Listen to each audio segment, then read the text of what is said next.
So'nggi yillarda aholiga tibbiy xizmat ko'rsatishni yaxshilash, kasalliklarni o'z vaqtida aniqlash uchun esa zarur tibbiy uskunalar bilan ta'minlashga alohida e'tibor qaratilmoqda. O'zbekiston Mehr-shafqat va salomatlik jamoat fondi Qashqadaryo viloyati hududiy muassasasi bu borada yana bir xayrli ishga qo'l urdi. Batafsil hozirgi lavhamizda so'z boradi.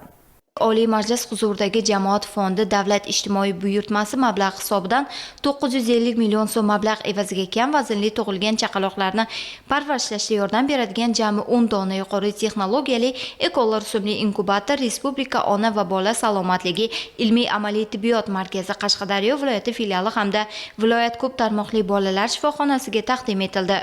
Bu asosan kuviz apparatining asosiy vazifasi mana hozirgi kunda homiladorlikning 22 haftadan 28 haftagacha bo'lgan chala tug'ilgan chaqaloqlar uchun juda muhim. Ya'ni 500 grammdan tug'ilgan chala chaqaloqlarni va undan yuqori bo'lgan chaqaloqlar uchun juda muhimdir. Kuviz apparatining asosiy maqsadi mana shu chaqaloqlarni butun organlarni yaxshi rivojlantirish uchun ko'krak qafasini ochishga, ularga mana yashash sharoitlarini juda katta imkonini beryapti. Maxsus mutaxassislar chaqirib 10 soatlik mahorat darsi o'tkazdik uni ishlatish to'g'risida.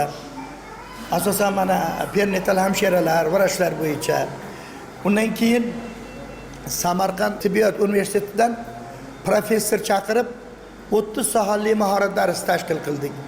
Bunga asosan 90 nafar hamshira, 30 nafar shifokor qayta o'qitildi, malakasi oshirildi. Ushbu uskuna shu shifokorlarimizning ish samaradorligini oshiradi. Ma'lumotlarga ko'ra, viloyatda yiliga 100 mingga yaqin chaqaloq dunyoga keladi. Shundan 2-3% kam vaznli chaqaloqlar tashkil etadi.